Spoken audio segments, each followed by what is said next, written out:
அணு ஆயுத ஏவுகணை சோதனை நடத்திய இந்தியா சீனாவுக்கு எச்சரிக்கையா என சர்வதேச ஊடகங்கள் செய்தி வெளியிட்டு வருகிறார்கள். முதல்ல இந்திய சீனா பிரச்சனை என்னங்கிறத சுருக்கமாக பார்த்துருவோம். இந்தியாவுக்கும் சீனாவுக்கும் எல்லை சுமார் 3500 கிலோமீட்டர் நீளமானது இமயமலையில் அமைந்திருக்கிறது.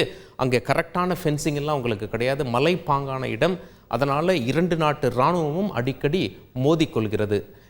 2 வருஷம் முன்னாடி 2020ஆம் ஆண்டு மோதிக்கொண்ட போது 20 இந்திய வீரர்கள் இறந்து விட்டார்கள். சீனா தரப்பிலான உயிர் சேதத்தை சீனா தெளிவுபடுத்தவில்லை. போன வருஷமும் ஒரு மோதல் வந்தது, அது தொடர்பான வீடியோ காட்சிகள் பார்த்தோம். எல்லை பகுதிங்கிறதால அங்கே துப்பாக்கி பயன்படுத்துவோ அல்லது கையெறி குண்டு பயன்படுத்துவோ அனுமதி கிடையாது. அதனால் கையில் கிடைத்ததை வைத்து அடித்துக் கொள்கிறார்கள், கையாலையும் தாக்கிக் கொள்கிறார்கள். இப்படியாக சென்ற ஆண்டும் சண்டை, இந்த ஆண்டு டிசம்பர் 9ஆம் தேதியும் அதுபோன்ற 2 இராணுவமும் மோதிக்கொண்டது. இரு தரப்பிலும் சேதம், அதாவது காயங்கள் ஏற்பட்டது, சிகிச்சை அளிக்கப்பட்டு வருகிறது. இது தொடர்பாக நாடாளுமன்றத்திலும் எதிர்க்கட்சிகள் ஊறுகாய் வெறும் சாப்பாட்டுக்கு மட்டும் இல்ல, சம்பாதிக்கவும் தான். இவரு ஊறுகாய் பிசினஸ் பண்ணி மாசம் 5 லட்சம் ரூபாய் சம்பாதிக்கிறாரு. நீங்களும் பண்ணணுமா? ஃப்ரீடம் ஆப்பை உடனே டவுன்லோட் பண்ணுங்க.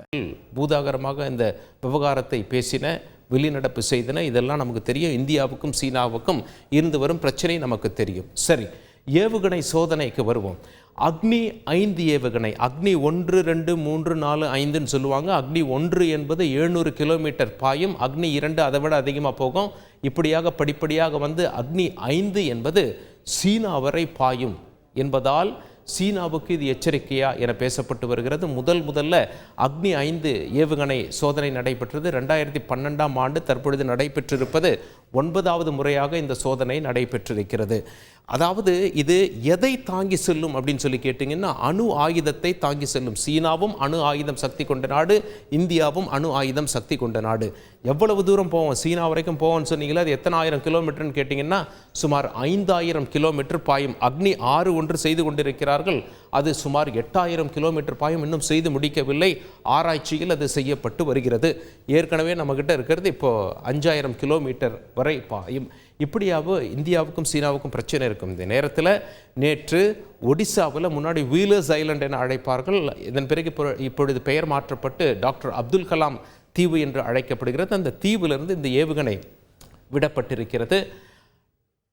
சீனாவுக்கு எச்சரிக்கையான சர்வதேச ஊடகங்கள்லாம் செய்தி போடுறாங்கல்ல, இந்திய அரசு தெளிவுபடுத்தியிருக்காங்க, இல்லை இது முன்னாடியே நாங்கள் இந்த சோதனை நடத்த வேண்டும் என்று முடிவு செய்து விட்டோம். ஏன் அப்படின்னா, அந்த நேரத்தில் அந்த பகுதியில் வானத்தில் விமானங்கள் ஏதும் பறக்கக்கூடாது என்பதில் நாங்கள் தெளிவாக இருப்போம். இல்லைன்னா மிசைல் பட்ட விமானம் என்ன ஆகிறது, சுக்குநூறாக போய்விடும் இல்லையா? அதனால் முன்கூட்டியே இதெல்லாம் நாங்கள் முடிவு பண்ணி செஞ்சது தான். இது திடீரென அது செய்யவில்லை, முன்கூட்டியே யோசித்து முடிவு செய்து செய்யப்பட்ட விஷயம் என்று பேசப்பட்டாலும் சர்வதேச அளவில் இது சீனாவுக்கு ஒரு எச்சரிக்கையா என செய்திகள் வெளியிடப்பட்டு வருகின்றன. ஊறுகாய் வெறும் சாப்பாட்டுக்கு மட்டும் இல்ல, சம்பாதிக்கவும் தான். இவரு ஊறுகாய் பிசினஸ் பண்ணி மாசம் 5 லட்சம் ரூபாய் சம்பாதிக்கிறாரு. நீங்களும் பண்ணணுமா? ஃப்ரீடம் ஆப்பை உடனே டவுன்லோட் பண்ணுங்க.